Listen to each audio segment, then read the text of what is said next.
everybody, welcome to JazzedTutorials. So this week I'm going to be showing you another blending technique. I've done lots of blending things in the past, but I thought this was really cool, so I want to share it with you guys on here. So I'm using only one photo, but you are free to use multiple photos as long as they're within the same set of photos. Like, you know how some celebrities take a whole photo shoot in one particular, like, backgrounds, like it's got one blue background and they have different photos in that one blue background? Well, if you want to blend all of 3 or 4 of those images together into one, this is another way how to do it. So, yes, I'm only using this one photo because that's all I had that was from this set of photos, but I liked it, so I thought I would show it. Alright. So I'm going to only use 4 photos, or four copies of this photo. So I have them placed over here, just like so. And they kind of look as though they're merged together, but they're not really. Because if you zoom in a bit, you'll see that up here, you can see how it's still another photo. So we're going to fix that. So once you do that, you want to now merge all of those together into one layer, so that way you have just one layer and not a million other layers. So let me hide these layers because I've already merged mine together into a layer for you. So merge those lovely layers together, and on top of that we're going to add a curves layer to start things off. So I have a curves layer. I made like a little S shape. I just wanted to really brighten it a bit. I could have used brightness and contrast, but I just think curves work better with this particular image, so that's why I went with that. But hey, if you want to use brightness and contrast, go for it, but I just think curves gives it more depth. But that's my opinion. Alright, now we're going to blend the sides that you see that are still showing together. How do you do that? Well, you can use a soft round eraser brush. That's easy enough said than done. Just mask out a layer, erase, we've done that in the past, but I'm going to show you a different way of doing it. So this time, you're going to make a new layer above your curves layer, and on this one, we're going to grab the clone tool. The clone tool is over here, it's the little stamp tool.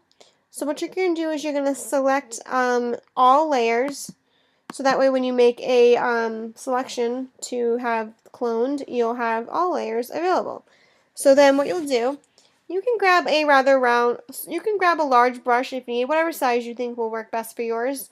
I went with 25 soft round brush, and then hold down the Alt key and make a selection closest to where your lines are. Mine are way at the top here, and I just take my clone brush and hit the Alt key right next to it. Alt, it makes a selection, and then I just brush away the parts I don't need to have showing. And then I zoom out, and voila, you no longer see any of my weird lines. They are now missing. That is radical, awesome sauce. So that's another technique on how to get rid of your blending in. But if you think the soft round eraser brush way is easier, go for it. That's totally fine.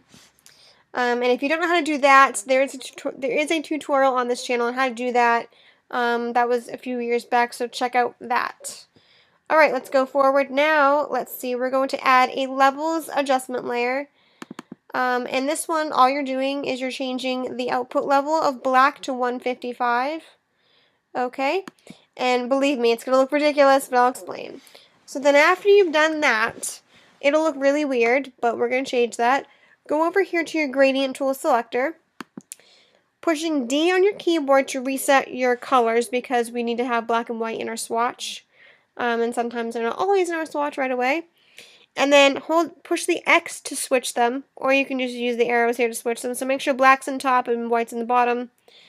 And then selecting the reflection tool, you're going to drag, well, I can't do it just yet because I have it hidden, but you're going to go right from the center here all the way out to the right side, and you will have then an effect something like that. Pretty nifty, eh? Eh? Yeah, see, I'm not all that bad, right? Alright, then after I did that, I added a color balance layer, and this was just to add a bit more color. You don't have to do this if you don't want to, because we're going to have more color coming towards this, but I just felt like she needed some color in this particular photo. All I did was adjust the midtones, nothing else. +16, -8, and -9. I did that and I got that result right there. And then now let's make a new layer. This one's going to add some more color. And we're going to I have layer 4. And this time going to our color swatches, we're going to select a red color and a green color. These need to be really bright green and bright red. And no, we're not going Christmassy. This is just the way it's going to come out looking awesome. So go for that. Alright, new layer, do that. And change your layer to color dodge once you've placed your dots everywhere you like. And you'll have that effect right there. So using a soft round brush, I had to use a 422 size brush because my canvas is quite large, but if yours is not large, then go ahead and suit that size brush to your canvas. And then paste your green and red dots all over your image, wherever you want to put them randomly, and you'll have that once you hit color dodge, and oh, so cuteness. Love it. Okay, then we're going to add a second curves adjustment layer, and this one is going to give it more color and make it look extremely awesome. So we are going to select blue over here, select blue, and you want to kind of make the shape I have here. It's like I shoved that up there, and then I kind of brought that down a bit, add some blue, add a bit of yellow, and voila! Sweet! And then, finally, to really enhance the color that we just made, I added a black and white adjustment layer. I did nothing to that layer except keep it black and white. And all I did was change it to soft light. And oh my Jesus, that's the effect we have there. Now, I'm going to have to crop this out because I didn't properly crop this. But you don't have to, because you'll probably be a cool kid and already have yours cropped. But you can crop it however you like. And oh, sweet Jesus. Look at that, guys. It's pretty awesome. Now, if I were to use different photos, I would, of course, have a different outcome because the colorizing in the photos are different than mine. Some of you may have, like, floors in your photos. Mine was white. I was just lucky enough to find a white photo that I liked, so that came in handy. But if yours has more color in it, you'll have to, of course, blend it in more than I did. But, yeah, you get the gist of the whole tutorial. You know what you're doing. You catch what I'm going with. And, yeah.